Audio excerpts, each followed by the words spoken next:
It's another unboxing video, and today, mudguards.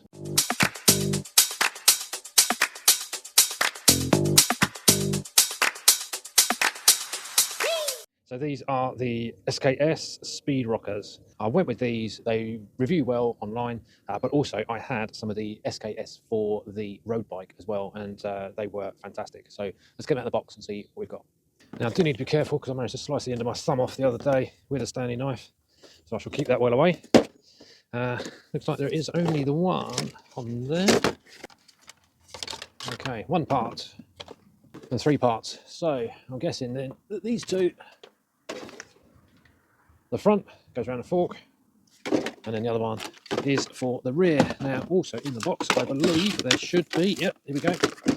So we've got some Velcro straps, some rubber inserts that should go between the plastic and the painted frame as well. Yep, so we've got these little clear stickers just to go on the frame to protect where the straps are going. There's 2 sheets of those, so 6 in total. Warranty, 4 rubber straps, another Velcro strap, and the rubber inserts that they are going to go in here. Each of the guards comes with these adjustable sections that sit on the fork or part of the frame, and as I said, you can do these up with these Allen keys. But you do first of all need to fit the rubber which goes in there, and it is actually quite fiddly, and as you can see by the blood all over my hand, my other thumb started bleeding everywhere whilst I was doing it, which is not great. So this is the short one that's going to sit on the front there. We've got these Velcro straps in that go between this one and the front one there to hold that on, and then we've got the rubber straps to go in the front to hold it down there onto the fork. Okay, now my finger has stopped bleeding long enough. I have actually managed to just pop these on the bike temporarily. So the upright here, this is just a Velcro strap that comes around the upright, and obviously that needs trimming down. But what's quite nice is we've got this section here which is extendable, so it sort of slides inside of the outer mudguard. So you can bring it down. I'll probably bring it down a bit further than that. Then we've got the adjustable here, which sits there. It's got a rubber strap that comes around it, and then further back we've got the bar that comes down. I didn't actually need to trim these, but same kind of thing. We've got the rubber seat here, rubber strap that comes around it just to tie it into place. The only thing I'm concerned about is it stops here. Although that will of course stop my backside from getting wet, I'm not sure how much protection that is going to give to whoever's riding behind me.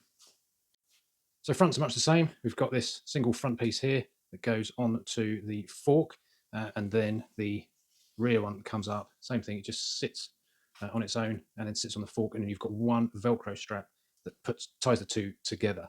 And then lower down we've got this bar that comes in, and again you've got the rubber support there and another Velcro strap that comes around the fork. So this is not as straightforward because you're trying to put 2 pieces on with the one strap, but now it's on, it seems to be, reasonably solid. So it'd be good to see what it's like on the road. Most of the mudguard is like a flat black, and then you've kind of got this cutout here that says Speedrocker in a glossy finish, which actually looks quite funky, I think. The sheets of stickers or frame protectors, I've literally just cut down the middle because there was 4 on that sheet, and then there was a smaller sheet that had 2 on it, and basically what I've had to do is put half a piece on each of those, and then the one that sits down here I've put a full one on, so that runs sort of to there. One thing to note when you're putting the strap in, I found the slot on this side is slightly narrower than the other side, and you want the sort of the double edge of where the clip is to go into that wider one. So I've got the buckle that side, and then the strap coming around this way. But yeah, they're on now. That's about it really. Just get it out on the road, see how they perform.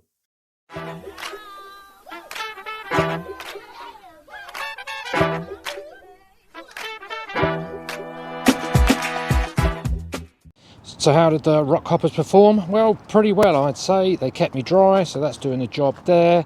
And as you can see, the bike is extremely muddy. The only comment I would make is just this section here does slide down on the bumpiest of surfaces, which obviously reduces the clearance here as well. But otherwise, yeah, happy with those.